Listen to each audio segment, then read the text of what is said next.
ನಡುವೆ ರಾಹುಲ್ ಗಾಂಧಿ ವಿಚಾರಕ್ಕೆ ಬರೋಣ. ರಾಹುಲ್ ಗಾಂಧಿ ಮೊನ್ನೆ ಲೋಕಸಭೆಯಲ್ಲಿ ಮಾತನಾಡುವಾಗ ಅಗ್ನಿವೀರರ ಬಗ್ಗೆ ಹೇಳಿದಂಥ ಮಾತು ಇದೀಗ ಸಾಲು ಸಾಲು ಸುಳ್ಳು ಅಂತ ಸಾಬೀತಾಗ್ತಾ ಇದೆ.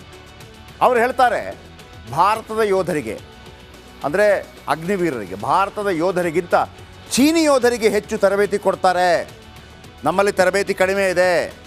ಆದರೆ ಅದು ಸುಳ್ಳು ಅಂತ ಸಾಬೀತಾಗ್ತಾ ಇದೆ. ಅಷ್ಟೇ ಅಲ್ಲ, ಈ ಅಗ್ನಿವೀರರು ಕರ್ತವ್ಯದಲ್ಲಿದ್ದಾಗ ಹುತಾತ್ಮರಾದರೆ ಅವರಿಗೆ ಹುತಾತ್ಮ ಪಟ್ಟ ಸಿಗ್ತಾ ಇಲ್ಲ ಅಂತ ಒಂದು ಆರೋಪ ಮಾಡಿದರು. ಹೇಗೆ ಆರೋಪ ಮಾಡಿದರು? ಅಗ್ನಿವೀರ್ ಅಜಯ್ ಕುಮಾರ್ ಸಿಂಗ್ ಎಂಬಾತ ಹುತಾತ್ಮರಾಗ್ತಾರೆ, ಆ ಕುಟುಂಬದ ಜೊತೆ ಮಾತಾಡುವಾಗ ಒಂದು ವಿಡಿಯೋವನ್ನು ರಾಹುಲ್ ಗಾಂಧಿ ಹಂಚಿಕೊಂಡಿರ್ತಾರೆ. ಆವತ್ತು ಆ ಅಗ್ನಿವೀರ್ನ ತಂದೆ ಒಂದು ಮಾತನ್ನು ಹೇಳ್ತಾರೆ, ಕೇಂದ್ರದಿಂದ ಯಾವುದೇ ಪರಿಹಾರ ಬಂದಿಲ್ಲ. ಅಜಯ್ ಕುಮಾರ್ ಎನ್ನುವಾತ ಅಗ್ನಿವೀರ ಹುತಾತ್ಮ ಆಗಿರ್ತಾನೆ, ಅವರ ತಂದೆಯನ್ನು ರಾಹುಲ್ ಗಾಂಧಿ ಮಾತಾಡಿಸ್ತಾರೆ. ಅವ್ರು ಹೇಳ್ತಾರೆ, ನನಗೆ ದುಡ್ಡು ಬಂದಿಲ್ಲ, 1 ಕೋಟಿ ಬಂದಿರಬೇಕಿತ್ತಲ್ಲ, ಬಂದಿಲ್ಲ ಅಂತಾರೆ. ಅವರು ಹೋಗಿ ಈಗ ಅಜಯ್ ಕುಮಾರ್ ತಂದೆ ಉಲ್ಟಾ ಹೊಡೆದಿದ್ದಾರೋ ಬದಲಿಸಿದ್ದಾರೋ ಗೊತ್ತಿಲ್ಲ. ಈಗ ಹೇಳ್ತಿದ್ದಾರೆ, ಅವತ್ತೇನು ಬಂದಿಲ್ಲ ಅಂತ ಹೇಳಿದವರು ನಮ್ಮ ಕುಟುಂಬಕ್ಕೆ 98 ಲಕ್ಷ ರೂಪಾಯಿ ಪರಿಹಾರ ಬಂದಿದೆ ಅಂತ ಹೇಳಿದ್ದಾರೆ. ಅವರು ಬಂದು ಹೋದ ನಂತರ ಆಯಿತೋ ಗೊತ್ತಿಲ್ಲ. ರಾಹುಲ್ ಗಾಂಧಿ ಪ್ರತಿಪಕ್ಷ ನಾಯಕ ಏನು ಹೇಳಿದ್ದಾರೆ ಮತ್ತು ಹುತಾತ್ಮ ಯೋಧನ ತಂದೆ ಏನು ಹೇಳಿದ್ದಾರೆ ಕೇಳಿಸ್ಕೊಳ್ಳಿ. 6 महीने की ट्रेनिंग देते हो, दूसरी तरफ चाइना के जवान को 5 साल की ट्रेनिंग मिलती है, राइफल लेकर उसके सामने खड़ा कर देते हो, उसके दिल में भय पैदा करते हो। 50 लाख पहले पे ICICI बैंक च दोनों बैंकों में पैसा आ गया, कोई आ गया भगवंत मान लाख छोड़ के तो 1 करोड़ तो इधर आ ही गया। खान में तो 1 लाख कल आया चेक मैसेज में। ರಾಹುಲ್ ಗಾಂಧಿ ಹೇಳಿದರು, ನೀವು ಆ ಸಣ್ಣ ಹುಡುಗರನ್ನ ಕರ್ಕೊಂಡು ಹೋಗ್ಬಿಟ್ಟು 2 ತಿಂಗಳು ಟ್ರೈನಿಂಗ್ ಕೊಡ್ತೀರಿ, ಆಮೇಲೆ ಗಡಿಯಲ್ಲಿ ನಿಲ್ಲಿಸ್ಬಿಡ್ತೀರಿ, ಹೆದರಿ ಬಿಡ್ತಾರೆ. ಚೀನಾ ಥರ ಟ್ರೈನಿಂಗ್ ಕೊಡಿ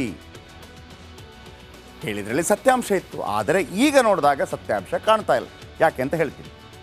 ಎರಡನೇದಾಗಿ ಅಜಯ್ ಕುಮಾರ್ ಅವರ ತಂದೆ ಏನು ಇಲ್ಲ ಅಂತ ಹೇಳಿದ್ರು, ಈಗ ಕೊಟ್ಟಿದ್ದಾರೆ ಅಂತ ಹೇಳ್ತಾ ಇದ್ದಾರೆ. ಒಟ್ಟು 98 ಲಕ್ಷ ಬಂದಿದೆ ಅಂತ. 1 ಕೋಟಿ ಬರುತ್ತೆ, ಅವರು ಹುತಾತ್ಮರಾದರೆ 1 ಕೋಟಿ ಬರುತ್ತೆ. ಇವರು ಕೊಡೋದಿಲ್ಲ ಅಂತ ಹೇಳಿದರು. ಆಮೇಲೆ ಅದು ಅವ್ರು ಬಂದ ನಂತರ ಆಯಿತು ಮತ್ತೊಂದು, ಈಗ ತಂದೆ ಅಂತೂ ಕೊಟ್ಟಿದ್ದಾರೆ ಅಂತ ಹೇಳಿದ್ದಾರೆ.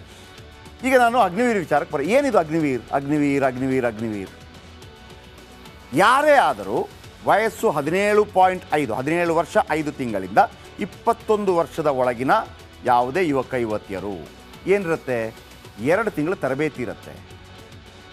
2 ತಿಂಗಳು ತರಬೇತಿ ಕೊಡ್ತಾರೆ.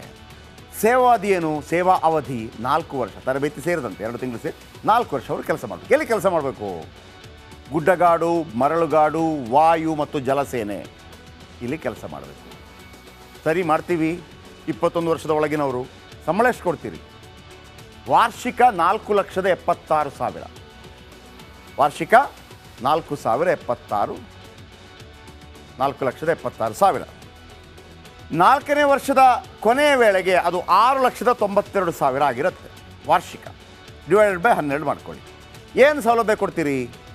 ರೇಷನ್ ಕೊಡ್ತೀವಿ, ವಸ್ತ್ರ ಕೊಡ್ತೀವಿ, ಹೋಗಿ ಬರೋದಕ್ಕೆ ಪ್ರಯಾಣ ಭತ್ಯೆ ಕೊಡ್ತೀವಿ. 4 ವರ್ಷ ನಿಮ್ಮ ಕೆಲಸ ಇರುತ್ತೆ. 2 ತಿಂಗಳು ಟ್ರೈನಿಂಗ್ ನಾವೇ ಕೊಡ್ತೀವಿ, 4 ವರ್ಷ ಕೆಲಸ ಕೊಡ್ತೀವಿ. ಮೊದಲನೇ ಕೆಲಸದಲ್ಲಿ ನಿಮಗೆ ಗುಡ್ಡಗಾಡು, ಬರಳುಗಾಡು, ವಾಯು 4,76,000 ರೂಪಾಯಿ ವರ್ಷಕ್ಕೆ ಸಂಬಳ ಕೊಡ್ತೀವಿ. ಆಮೇಲೆ 4ನೇ ವರ್ಷ ಕೊನೆಗೊಳ್ಳುವಾಗ ಹತ್ತಿರ 7 ಲಕ್ಷ ಆಗುತ್ತೆ. ಸೌಲಭ್ಯ, ರೇಷನ್, ವಸ್ತ್ರ, ಪ್ರಯಾಣ ಭತ್ಯೆ ಕೊಡ್ತೀವಿ. ಸರಿ ಸರ್, 4 ವರ್ಷದ ನಂತರ ಏನು? ನಾವು ಬರ್ತೀವಿ, ಹುಡುಗರಿದ್ದಾರೆ, ಕಳಿಸ್ತೀವಿ. 4 ವರ್ಷದ ನಂತರ ಏನು? 4 ವರ್ಷ ಕಳೆದಾದ ನಂತರ ನೀವು ಮನೆಗೆ ಬರಬೇಕು. ಹಾಗೇನು ಖಾಲಿ ಕೈಯಲ್ಲಿ ಕೂತ್ಕೊಳ್ಳ? ಸುಮಾರು 12 ಲಕ್ಷ ಹಣಕಾಸಿನ ಪ್ಯಾಕೇಜ್ ಸಿಗುತ್ತೆ ನಿಮಗೆ ವಾಪಸ್ ಬಂದಾಗ. 12 ಲಕ್ಷ ಹಣಕಾಸು. ಯಾಕೆ? 12 ಲಕ್ಷ ತಗೊಂಬ, ಸ್ವಉದ್ಯೋಗ ಮಾಡಲು ಸುಲಭವಾಗಿ ಬ್ಯಾಂಕ್ ಸಾಲ ಕೊಡುತ್ತೆ. 12 ಲಕ್ಷ ಬ್ಯಾಂಕ್ ಸಾಲ ಕೊಡುತ್ತೆ. ಕುರಿ ತಗೋತೀರಾ, ಅಥವಾ ಯಾವುದಾದ್ರೂ ಒಂದು ಜ್ಯೂಸ್ ಅಂಗಡಿ ಹಾಕ್ತೀರಾ, ವ್ಯಾಪಾರ ಮಾಡ್ತೀರಾ, ಬಿಸ್ನೆಸ್ ಮಾಡ್ತೀರಾ, ಮುದ್ರಾ ಸಾಲ ಕೊಡೋದೇ 10 ಲಕ್ಷ. 12 ಲಕ್ಷ ಸಿಗುತ್ತೆ.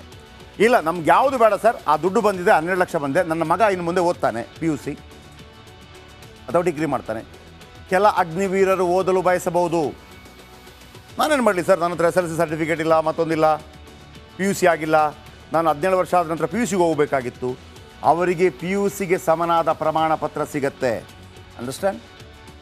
ಪಿ ಯು ಸಿಗೆ ಸಮಾನವಾದ ಪ್ರಮಾಣ ಪತ್ರ ಕೊಡ್ತಾರೆ. ಪಿ ಯು ಸಿಗೆ ಸಮಾನವಾದ ಅಂತಂದರೆ ನೀವು ಫಸ್ಟ್ ಇಯರ್ ಡಿಗ್ರಿಗೆ ಸೇರ್ಬೋದು.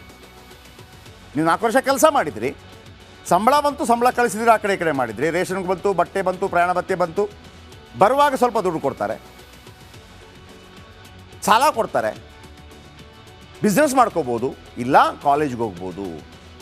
ಕಾಲೇಜ್ಗೆ ಹೋಗ್ಬೇಕಂದ್ರೆ ಸರ್ಟಿಫಿಕೇಟ್ ಕೊಡ್ತಾರೆ, ತತ್ಸಮಾನ. ಇನ್ನು ವ್ಯಾಸಂಗಕ್ಕೆಂದು ಬ್ರಿಡ್ಜಿಂಗ್ ಕೋರ್ಸ್ ವ್ಯವಸ್ಥೆ ಮಾಡ್ತಾರೆ.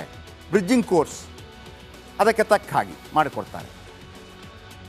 ಅಲ್ಲಿಗೆ ಸೇನೆ ಜೊತೆ ಸಂಬಂಧ ಮುಗಿತನೋ?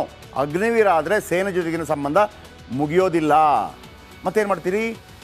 SAPF, ಬೇರೆ ಬೇರೆ ಅಸ್ಸಾಂ ರೈಫಲ್ಸ್, ಆಮೇಲೆ ಆಯಾಯ ರಾಜ್ಯದ ಪೊಲೀಸ್ ಇಲಾಖೆ, ಆಮೇಲೆ ಕಡಲ ರಕ್ಷಣಾ ಪಡೆಗಳಲ್ಲಿ ನಿಮಗೆ ಕೆಲಸ ಸಿಗುವಂಥ ಸಾಧ್ಯತೆ ಇದೆ, ಆದ್ಯತೆ ಸಿಗಲಿದೆ. ಪೊಲೀಸರಾಗೋದಕ್ಕೆ ಯಾರು ಬರ್ತಾ ಇಲ್ಲ, ಬನ್ನಿ ಅಗ್ನಿವೀರವನ್ನು ಕರ್ಕೊಳ್ಳಿ. ಆಮೇಲೆ ಕೌಶಲ್ಯ ಅಣುಶಕ್ತಿ ವಲಯಗಳಲ್ಲಿ ಅಗ್ನಿವೀರರಿಗೆ ಹೆಚ್ಚಿನ ಆದ್ಯತೆ ಸಿಗತ್ತೆ. ಇವೆಲ್ಲ ಇರುವಂಥ ಲಾಭಗಳು. ಈಗ ನಾನು ನಿಮಗೊಂದು ಕೇಳೋದು, ಹಾಗಿದ್ರೆ ಸುಳ್ಳು ಹೇಳಿದ್ರಾ ರಾಹುಲ್ ಗಾಂಧಿ?